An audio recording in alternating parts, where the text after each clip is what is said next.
J'ai un livre sous les yeux paru chez Flammarion, Les réformes ratées de Nicolas Sarkozy. Il est signé par deux économistes, André Zilberberg, directeur de recherche au CNRS, et Pierre Cahuc, prof à Polytechnique et membre du Conseil d'analyse économique. Il est avec nous ce matin. Bonjour.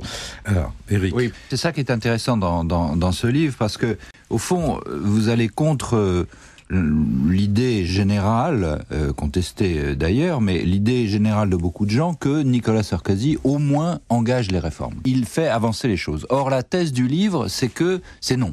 Vous dites non, il engage en effet les réformes, mais ce qu'il fait, et finalement, par la moitié du chemin, c'est un mauvais chemin qu'il prend, c'est-à-dire qu'il renforce en France les rentes, les immobilismes, etc. C'est un problème de méthode, si je puis ajouter. C'est ça ? Oui, bon, ce qu'il faut voir, c'est que évaluer les conséquences d'une réforme, c'est difficile, c'est un exercice délicat. Il faut vraiment regarder ce que changent tous les éléments de la réforme. Un texte de loi, c'est un texte en général illisible, compliqué. Il est très difficile de démêler ce que ça change non seulement dans le système de droit, mais aussi sur le comportement des ménages et des entreprises. Et donc c'est vraiment ça qu'on a essayé de faire dans cet ouvrage, dans des domaines que nous connaissons. Comme j'ai dit, que nous suivons depuis plus de 10 ans, et nous sommes limités aux domaines que nous connaissons, qui concernent l'économie et le marché du travail, tout ce qui touche à l'emploi et aussi au pouvoir d'achat. Et donc après une enquête minutieuse où nous avons vraiment étudié dans le détail chaque réforme dans les 18 premiers mois du quinquennat, je pense que notre constat est sans appel. Sur chaque réforme, eh bien, on aggrave plutôt les problèmes, c'est-à-dire qu'il y a des objectifs qui sont définis, on s'éloigne des objectifs qui sont définis, et puis on s'aperçoit que ces réformes, elles coûtent cher aux contribuables, elles défavorisent l'emploi et elles réduisent le pouvoir d'achat. On a un droit du travail, en ce qui concerne le licenciement, qui est tellement complexe qu'il ne s'applique pas. L'enjeu, c'était de simplifier le droit du travail, et en grande partie, donc, de simplifier les procédures de licenciement, et de renforcer en contrepartie l'accompagnement des demandeurs d'emploi. Le problème, c'est que on n'est pas arrivé. Pourquoi ? Parce que l'accord du 11 janvier, qui a été signé par les partenaires sociaux, eh bien, a changé une toute petite chose. 11 janvier 2008. Du 11 janvier 2008, a changé une toute petite chose. Il a introduit ce qu'on appelle la rupture conventionnelle. C'est-à-dire qu'il a donné la possibilité à un employeur et un salarié de se mettre d'accord pour partir en retraite plus tôt, ce qui est quand même curieux. Pour partir en retraite plus tôt, mais c'est plus général que ça. C'est-à-dire pour pouvoir finalement quitter l'emploi et percevoir l'assurance chômage. C'est une fraude aux assédiques, non ? D'une certaine façon, on peut s'entendre. Il peut y avoir une entente entre le patron qui se débarrasse de son employé et l'employé. Alors avant, c'était une fraude aux assédiques. Maintenant, on a admis finalement qu'un salarié pouvait démissionner et toucher l'assurance chômage. Alors la question qu'on se pose, c'est qui a intérêt à faire ça ? Évidemment, un ouvrier qui aura du mal à retrouver un emploi ne va jamais démissionner pour passer un certain temps au chômage. En fait, les personnes qui ont intérêt à faire ça, c'est les personnes qui sont à 3 ans de la retraite. Parce que si on est à 3 ans de la retraite, on peut toucher l'assurance chômage pendant 3 ans, continuer à cotiser à la caisse de retraite et donc partir finalement 3 ans avant l'âge légal de départ à la retraite. On va prendre un autre exemple que tout le monde a en tête, j'imagine, parce que ça a beaucoup fait parler, évidemment, c'est la réforme des régimes spéciaux. L'objectif, quand on a réformé les régimes spéciaux de retraite, c'était de faire des économies aux contribuables. Les régimes spéciaux de retraite coûtent à peu près 5 milliards par an aux contribuables. C'est l'équivalent des dépenses pour le revenu minimum d'insertion. Donc c'est énorme. Et l'objectif, c'était vraiment de réduire les dépenses pour les régimes spéciaux de retraite. Et la manière de le faire consistait à allonger la durée de cotisation qui devait passer de 37 ans et demi à 41 ans, c'est-à-dire s'aligner sur l'ensemble des autres salariés, ce qui s'est fait par étapes, d'abord dans le privé en 93 et puis par étapes en 2003 pour le secteur public. Ça, c'était vraiment l'objectif. Et le problème, c'est que le gouvernement n'a publié aucun document qui permettait d'évaluer quelles étaient les conséquences de la réforme, parce que ce qu'il faut bien comprendre, c'est que en contrepartie de l'allongement de la durée de cotisation, on a donné d'autres avantages. On a intégré des primes dans le calcul des retraites, on a ajouté des points d'indice qui permettent d'augmenter les salaires pour les personnes qui travaillent à la SNCF ou à la RATP. Et dans ces régimes de retraite, eh bien, les pensions sont toujours calculées en fonction des 6 derniers mois de salaire. Donc ça donne un levier énorme pour pouvoir augmenter considérablement les pensions, simplement en augmentant les salaires en fin de carrière. Donc ça coûte plus cher, finalement. Alors, donc, ce qui est intéressant, c'est qu'on ne savait pas. On ne savait pas, et le gouvernement a négocié très rapidement. Tout s'est passé en une dizaine de jours. Et alors nous, c'est ça qui nous a mis sur la piste, en fait. On s'est dit, comment est-il possible que l'on veuille faire des réformes dans un sujet qui est extrêmement compliqué ? Calculer combien ça coûte, c'est extrêmement compliqué. Comment peut-on vouloir faire des réformes sans faire de calcul ?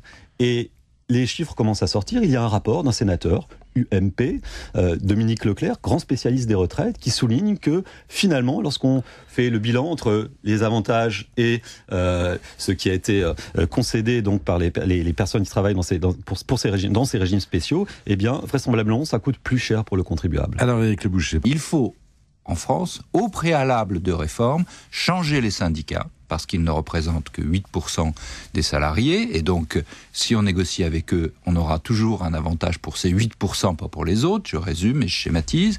Et puis, la représentation politique, puisqu'elle n'est pas, elle non plus, la démocratie française n'est pas non plus équilibrée en matière de représentation des acteurs économiques et sociaux.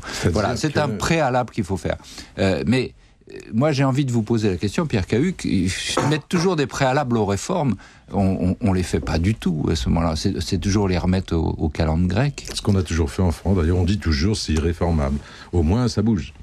Non, ce que je dirais, c'est pourquoi, il faut comprendre pourquoi on porte ce constat. Parce que justement, lorsqu'on a fait cette enquête, en fait, le suivi des réformes pendant les 18 mois, on a essayé de comprendre pourquoi elles échouaient à chaque moment.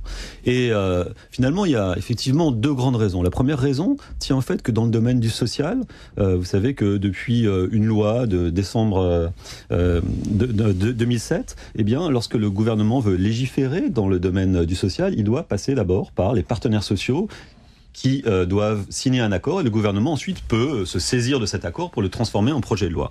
Et donc là, on s'est aperçu que finalement, les accords qui étaient signés par les partenaires sociaux avaient tendance à changer très très peu de choses, et c'est normal. Les partenaires sociaux finalement représentent une toute petite partie des salariés, plutôt dans le secteur public, plutôt dans les très grandes entreprises. On sait que dans le secteur privé, seulement 5% des salariés sont syndiqués, et donc les partenaires sociaux ne représentent pas, en ce qui concerne le côté salarial, d'une part, l'essentiel des salariés qui travaillent dans le secteur public. Ils ne sont donc pas mandatés finalement explicitement pour représenter leurs intérêts. Et ça, c'est vraiment problématique, parce que si l'on veut s'appuyer sur les partenaires sociaux pour réformer, eh bien les partenaires sociaux n'ont pas les bonnes incitations pour améliorer finalement le fonctionnement du marché du travail pour les personnes qui travaillent dans le secteur privé. Alors, ce qui m'a intéressé dans le livre, moi qui suis moins économiste, beaucoup moins que Éric Le Boucher, c'est la méthode, c'est-à-dire la politique, quoi. Bien sûr. Donc vraiment, la logique de Nicolas Sarkozy, c'est étouffer l'adversaire, le déborder, ouvrir plein de chantiers, et puis pour toujours donner cette impression de mouvement et essayer de résoudre les problèmes le plus rapidement possible, c'est ne pas bloquer le système. Et pour ne pas bloquer le système, on concède facilement, on l'a vu sur les régimes spéciaux, plutôt que d'avoir une grève qui dure plusieurs semaines, comme ça a été le cas en 1995. La commission Attali, enfin c'est un sujet qu'Éric Le Boucher connaît bien. Oui, parce que j'étais membre de cette commission, pour expliquer aux auditeurs. Mais la commission Attali, c'est un ensemble de propositions qui ne se sont pas transformées en projet de loi. Donc il y a eu une opposition globale, et ensuite on a choisi quelques propositions qui pouvaient passer, mais ça n'avait pas le même enjeu politique que le fait de réformer, par exemple, les systèmes de retraite qui touchent directement les intérêts des personnes qui sont concernées. Et comment réformer les syndicats en France ? Alors, je pense que pour réformer les syndicats, il faut changer de logique et passer à ce qu'on appelle un syndicat de service. Le grand problème des syndicats français aujourd'hui, c'est qu'ils n'ont pas d'adhérents, donc s'ils n'ont pas d'adhérents, ils n'ont pas de financement. Ou plus exactement, les financements qu'ils obtiennent sont des financements publics. Dans une opacité extrême, à peu près 80% de leur financement vient de financement public. Et on s'aperçoit que dans les pays où les syndicats sont forts, c'est-à-dire dans les pays scandinaves, où il y a 70% de salariés, il n'y a pas de financement public, où c'est très très marginal. L'essentiel des ressources des syndicats provient des cotisations des adhérents. Et pourquoi est-ce que les adhérents adhèrent aux syndicats dans les pays du nord de l'Europe ? Tout simplement parce que les syndicats leur rendent des services particuliers qu'ils ne rendent pas aux personnes qui ne sont pas syndiquées. Ces services sont de deux sortes. Premier type de service, c'est l'assurance chômage. Dans certains de ces pays, pour bénéficier de l'assurance chômage, il faut se syndiquer. On n'est pas obligé de s'assurer à l'assurance chômage. Donc évidemment, c'est un service qui incite à se syndiquer. Et dans d'autres pays, eh bien, pour bénéficier des conventions collectives, il faut se syndiquer, sinon on n'en bénéficie pas. Et ça permet d'avoir des syndicats forts qui représentent les intérêts des salariés, qui représentent vraiment les intérêts des salariés du secteur privé et qui sont prêts à changer, à faire des réformes lorsque c'est nécessaire. Oui, mais c'est une révolution. Est-ce que vous ne rêvez pas à une France devenue une social-démocratie suédoise, c'est-à-dire... Je ne crois pas que ce soit une révolution. Modifier, par exemple, le système de droit de telle sorte à ce que les personnes qui sont syndiquées bénéficient des conventions collectives et non pas les autres, eh bien, c'est quelque chose de très simple à faire, qui peut se faire progressivement en plusieurs années. Mais de toute façon, les réformes qui ont été mises en œuvre sur les syndicats se font aussi en plusieurs années. Tout est fait progressivement. Donc ça, c'est pas quelque chose qui est extrêmement compliqué à mettre en œuvre. Je pense que du côté des syndicalistes, on le sait, il y a certains syndicalistes qui sont très favorables à cette orientation parce que ça donnera plus de pouvoir aux syndicats, ça va mieux les asseoir dans les entreprises. Donc c'est pas du tout une révolution, c'est une réforme, mais c'est une vraie réforme qui a un vrai contenu, avec un vrai objectif, et non pas une réforme en trompe-l'œil qui fait qu'aujourd'hui, sur la représentativité syndicale, on n'a rien changé. Moi, je suis très convaincu, je trouve que c'est un livre remarquable, il faut que les auditeurs le lisent et se fassent leur opinion. C'est quand on regarde dans le détail, comme l'a fait Pierre Cahuc, qu'on s'aperçoit qu'en effet, les choses clochent, les choses ratent. Donc c'est un livre, je le dirai en commentaire, c'est un livre impressionnant. Voilà, je vous remercie tous les deux. C'est paru chez Flammarion, sous la plume de Pierre Cahuc et d'André Zilberberg, deux économistes. Ça s'appelle Les réformes ratées du président Sarkozy. Je vous remercie.